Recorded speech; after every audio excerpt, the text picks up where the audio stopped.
Boa, é verdade. Condicionamento clássico e operante. Condicionamento clássico e operante. Então, primeiro vamos no clássico, né? O clássico ele é muito interessante, ele governa algumas regras do comportamento importantes, que é o seguinte: o condicionamento clássico é aquele que ocorre com respostas que são eliciadas pelos estímulos. Perfeito. O que isso quer dizer? Que se o estímulo ocorre, a resposta também ocorre.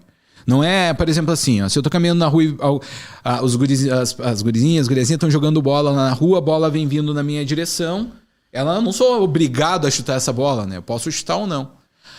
Mas agora, por exemplo, se alguém me aponta uma arma, normalmente eu vou ter modificações de alerta, modificações, né, de estado simpático, aumento do batimento cardíaco, e tudo isso não está sob meu controle. Isso vai ser eliciado pelo estímulo.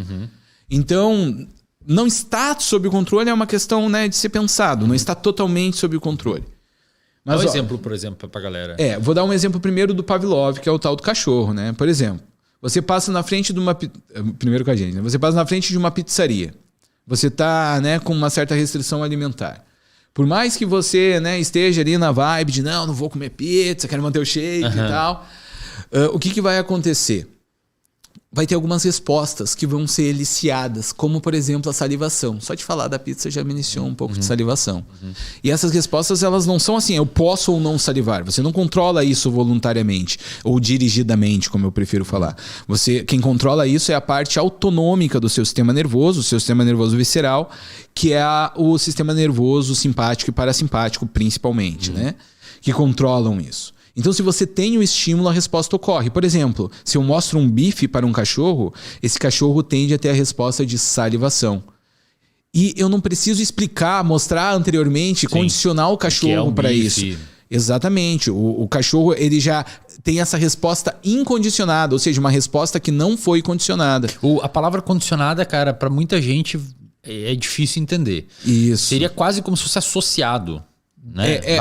Condicionado passou pelo processo de condicionamento. Já vamos chegar nele. Ou seja, é uma condição para existir. Vamos lá, ó. Então, o que é o processo de condicionamento, né? Para dizer que algo foi condicionado. Então, vamos pensar no caso do bife e da resposta à salivação. Nesse caso, não tem nada de condicionamento aqui. É tudo incondicionado. O estímulo é incondicionado porque ele causa uma resposta incondicionada no animal. Sim, mas é que a palavra incondicionado, para quem tá começando a estudar isso, muitas vezes é confusa. Eu já tentei, eu já dei aula sobre isso, não sei se na sua experiência de professor isso acontece. Mas, o que é condicionado e incondicionado? É tipo, você não precisou ensinar o cão antes que o bife é gostoso. Isso. Ele sabe. Isso, é inato. É inato. É algo que você não aprendeu, algo que não lhe foi condicionado. É tipo você encostar numa chapa quente. Você vai tirar a mão. Você não precisou aprender antes. Isso, é uma resposta reflexa, exatamente, eliciada pelo estímulo. Então a gente pode imaginar o condicionamento clássico como a aprendizagem de respostas reflexas. Esse caso é um exemplo também. Perfeito. Então, no caso de incondicionado é isso. O bife... Não precisei passar pelo condicionamento para o bife causar aquela resposta. É inato. Nós já viemos programados para isso. Entendem? Então... Agora, por exemplo, se eu for comer sushi, que originalmente eu não gostava de sushi, eu tenho que passar por um condicionamento para gostar de sushi. Eu experimento aquele negócio ali, no início eu não gostei, mas talvez eu vá aprovando de novo, e tem toda uma experiência social envolvida e eventualmente eu vou gostando daquilo. Seria diferente. Isso. Já não é mais por condicionamento clássico essa aprendizagem. Perfeito. Tem a ver com condicionamento operante. Os reforços que estão envolvidos com manter ou não o comportamento, a resposta a comer sushi. Ok, então assim, condicionamento clássico, só para sintetizar para a galera, uma resposta... Vamos lá. Ela é complexo, galera. E aí que tá. A gente tem que entender isso. Explicar o condicionamento é um processo complexo. A gente tem que dar nome a cada elemento, digamos assim, parte do fenômeno. Então, o estímulo incondicionado é o que causa a resposta incondicionada. Isso tem que estar bem claro. Por exemplo, o bife causa salivação. Um barulho muito alto, acima, sei lá, de 100 decibéis, causa uma resposta de sobressalto, pode causar uma resposta emocional de medo. Né? Uma cobra causa uma resposta emocional de medo. É eliciado. Ah, mas eu tenho um amigo que é biólogo, gosta de cobra. Mesmo ele vai ter respostas eliciadas de medo. Ele pode cognitivamente, ainda assim, atuar naquele contexto, mas as respostas de medo estão presentes. Ele pode ter menos, por exemplo, assim, devido à inibição. Aprendendo, né? Isso. Mas ainda assim, elas bem provavelmente estarão lá presentes, né? Se tiver tudo ok. porque existem alterações nesse processo. Mas, então, no caso do bife, tá? É que tem uma questão muito interessante, vai ser interessante a gente falar sobre isso. No caso do bife, a gente vai ter a resposta incondicionada de salivar. Se eu tocar um sino, bater o sino ali pro cachorro, vou ter a resposta eliciada de salivar? Não. Porque inicialmente o estímulo sino para a resposta salivar é neutro. Isso é importante. Sem relação nenhuma. Né? Porque às vezes a gente fala assim, porque às vezes a gente pode falar, o sino é um estímulo neutro. Né? Mas ele não é. Ele causa, por exemplo, um sobressalto. Se tu tocar um sino lá do cachorro, o cachorro vai pelo menos te olhar. É uma resposta. Né? Mas para salivação, o sino é um estímulo neutro. Mas aí, olha só o que Pavlov descobriu, né? Ele descobriu que se ele fazer o pareamento dos estímulos, ou seja, uma associação entre os estímulos, ele faz com que um estímulo que é neutro adquira a capacidade do estímulo incondicionado de causar a sua resposta. Para relembrar, então, o que o Pavlov fez? Ele combinou, ele pareou o bife com o sino. Então, ele tocava o sino, dava o bife, tocava o sino, dava o bife. Cada vez que o cachorro via o bife, ele salivava na presença do bife e do sino. E daí, qual foi a grande conclusão, a grande sacada? É que depois de um tempo você tira o bife deixa de estar presente e só toca o sino. E o cachorro passa a salivar agora para o sino.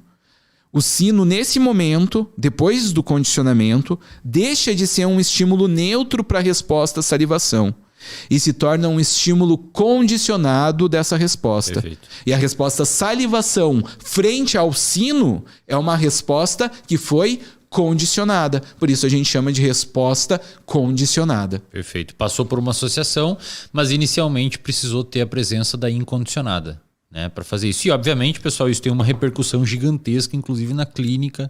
Quando a gente trata diversos pacientes, tem inúmeros exemplos disso. Mas antes, o que acontece se você continua batendo o sino na ausência da carne? Aí a gente vai ter o processo de extinção. Né? Se a gente continuar batendo o sino muitas vezes na ausência da carne, a resposta de salivação, que era alta na presença do sino depois que houve o condicionamento, essa resposta tende a cair com o tempo. E aí é o processo de extinção. Deixa eu pegar um gancho para a gente exemplificar o que tu quer dizer, que eu já saquei nessa parte clínica do tratamento das memórias traumáticas. Né? Transtorno de estresse pós-traumático, a gente faz isso, basicamente. E aí depois tem outro fenômeno que tu já aproveita e deixa o gancho para você, que é a recuperação espontânea. Isso, perfeito. Cara, muito importante. O paciente com TEPT, com transtorno de estresse pós-traumático, você faz a extinção, você dessensibiliza ali e eles fala que tá tudo bem, já consigo lidar bem, eu tive um acidente de carro, ele associou, não consegue mais entrar em carro e pegar a BR porque ele teve um acidente. Aí você faz todo um tratamento, reexpõe aos poucos, ele consegue andar de carona, volta a dirigir e fala, tô bem. Dá um determinado tempo que ele fica uma semana sem andar de carro, na hora de querer entrar de novo, travou, cara. Recuperação é um processo espontânea. de recuperação espontânea. Vamos falar disso. Posso traumatizar um pouco o nosso público? Então, vou traumatizar, né? O pequeno Albert. Conhece o pequeno Albert, né? Conheço. John B. Watson, ele não era assim, não é, na realidade, um dos meus cientistas favoritos. Na realidade, longe disso, eu tenho até uma certa viés de negatividades em relação a ele, porque não era uma pessoa muito agradável em vários aspectos. Leiam sobre ele, vocês vão entender o que eu quero dizer. E para consolidar essa ideia, inclusive, ele fez um experimento. Ele queria mostrar que o condicionamento clássico lá do Ivan Pavlov era funcional, por exemplo, para condicionar o comportamento humano. Aí ele pegou um bebê humano, né? Imagina a universidade permitiu isso, né? Nem lembro. Mas pegou um bebê humano, galera, e ele começou a expor esse bebê a diferentes animais peludos, né? Como um cachorrinho, um macaquinho e um ratinho branco. E vejam só, né? Uma criança, ainda sem poucas associações, poucos condicionamentos, só respostas mais, né? Ela vê aqueles bichinhos, ela não tem respostas defensivas que a gente tem quando a gente está na presença de um estímulo aversivo. Isso é importante, tá? Quando a gente está na presença de estímulos aversivos, nós tendemos a criar estratégias de esquiva, de defesa, de luta, né? Então, olha o que o Watson pensou. Será que se eu associar os bichinhos peludinhos a algo que causa as respostas aversivas na criança, as respostas defensivas na criança, eu consigo, como o cachorro aprendeu a salivar com o sino, fazer a criança ter medo dos animais? Aí o que o Watson fazia? Ele expunha a criança aos bichinhos e fazia um barulho muito alto para essas crianças. Esse barulho era assustador, causava uma resposta de medo no pequeno Albert. Nessas crianças não, no pequeno Albert, foi só um, tá? E esse pequeno Albert, ele começou a associar, começou a ocorrer realmente o condicionamento. E ele começou a ter respostas de medo associadas aos bichinhos. Por quê? Porque o Watson batia num negócio que fazia um som muito alto lá, fazia um som desagradável, e isso foi condicionado. Então o bichinho, que era um estímulo neutro para a resposta de medo, passa a ser um estímulo condicionado à resposta de medo. Ou seja, depois sem o som, o pequeno Albert já não... Os bichinhos chegavam, ele já tinha uma resposta desagradável, uma resposta Exatamente. de medo. E sabe qual é o grande problema? Grande não, já tem um monte de grandes problemas aí, né? Mas olha só, o Watson, ele queria fazer a associação direta com um tipo, que era o ratinho de laboratório. Só que houve uma generalização. Condicionamento aversivo, trabalhar com memórias de medo, essas memórias, elas são muito fáceis disso ocorrer. O pequeno Albert não fez uma associação apenas ao rato, ele começou a generalizar. E a generalização é o quê? É ele começar a ter as respostas de medo não só com aquilo que foi associado ao sino, mas generalizar a memória de medo, essa aprendizagem de medo, né, para outros estímulos próximos. Então, né, a gente tem essa ideia de que às vezes os estudos com cachorro, com rato estão muito distantes, mas não estão, né? Cara, principalmente se você for olhar, pontos, né? Adriano, se você for olhar toda a base da terapia, das terapias comportamentais, é uma extrapolação de estudos em experimentos com animais. Claro. Se você for ver o que é uma terapia, só para a galera que não é da psicologia, terapia comportamental não é uma coisa só, existem várias, né? Mas no caso, quase todas elas, ou se não todas, compartilham um mecanismo em comum, que é o que a gente chama de análise funcional. Você faz uma análise da função do comportamento da pessoa, não necessariamente da topografia do comportamento, mas da função, e tenta modificar algumas peças ali dentro do possível para tentar alterar a existência ou com aquele comportamento é prejudicial, tenta ampliar o repertório da pessoa e eventualmente utiliza algumas abordagens da cognitiva para mudar o raciocínio, pensamento, etc. Que teoricamente seria tudo comportamento, mas se divide para ficar mais fácil do paciente entender. Então, toda a base de tratamento de, por exemplo, teptifobia, etc., é uma generalização de estudos com animais, né? Claro. Inclusive, a gente pode pensar, vamos pensar exatamente no... Assim, a gente tem clássicos exemplos de estudo com animais dessas memórias de medo, né? Eu estudei muito tempo essas memórias, que são, por exemplo, a gente coloca um ratinho numa caixa. Uma caixinha, inicialmente, um novo ambiente para um rato, ele não tem necessariamente uma relação de aversão. Não vai induzir respostas defensivas, né, no nosso animal. Mas aí, de repente, eu dou um choque nesse animal, nessa caixa. Aí agora ele teve uma experiência aversiva nesse ambiente. O choque, sim, causa respostas defensivas, né? Respostas de estresse no animal. Aí, em outro momento, no segundo dia, por exemplo, eu reexponho o animal a essa mesma caixa. Agora ele não fica tranquilo. Ele começa a ter congelamento de medo, o freezing, né? O famoso freezing. Ele começa a ficar ali paradinho num canto, né? Pelo eriçado, todo, né? Agora vamos pensar quanto isso se reflete, por exemplo, num quadro de uma fobia escolar. Vamos pensar numa criança, no bullying, isso. Então a criança, ela vai para a escola. A escola é um ambiente. Nesse ambiente a gente não espera que tenha atrelado estimulação aversiva. Mas ela encontra lá como é que é? Sei lá, o manda-chuva, ou aquela pessoa que quer, né, tirar com a outra, cometer o bullying, né?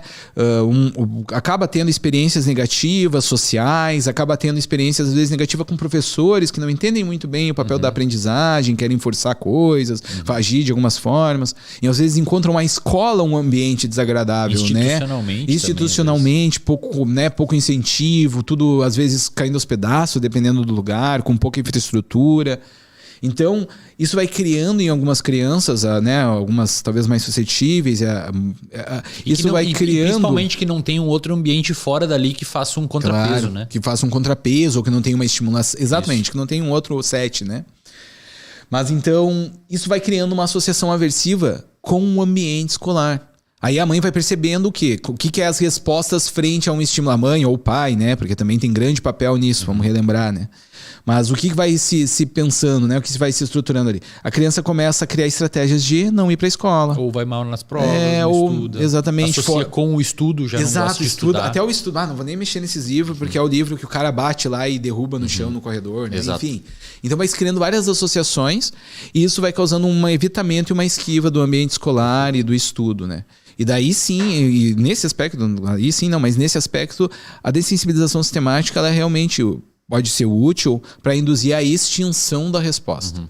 Então, o que é a extinção, né? A extinção, lá no caso do ratinho, é o reexpor o animal à caixa várias vezes, porque daí o congelamento, as respostas de medo do ratinho vão ir diminuindo conforme eu reexponho o animal à caixa na ausência do choque.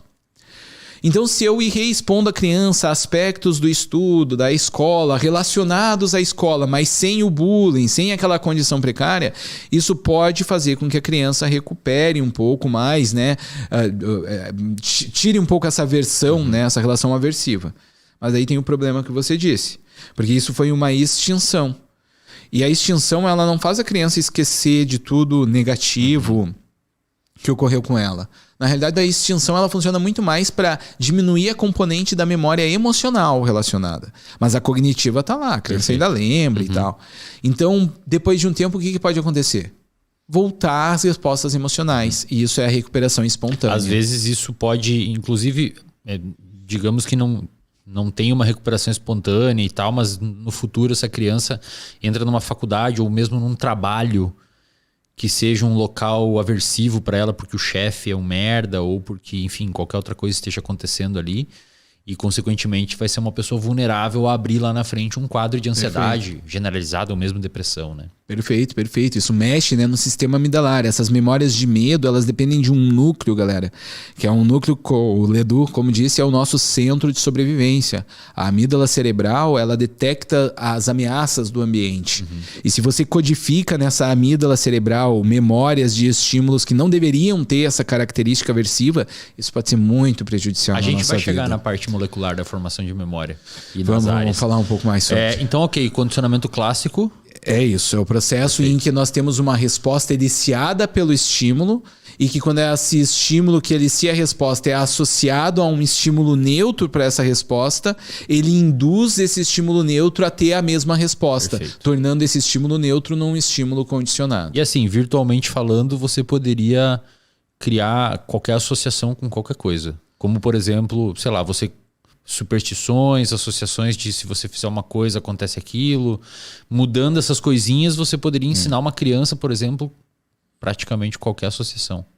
Dependendo se fossem respostas eliciadas pelo estímulo. Porque, veja bem, né? Se a gente quiser condicionar respostas que não são eliciadas pelo estímulo, a gente tem que usar outra estratégia de condicionamento, que é o condicionamento operante. Vai lá. Parênteses rápido.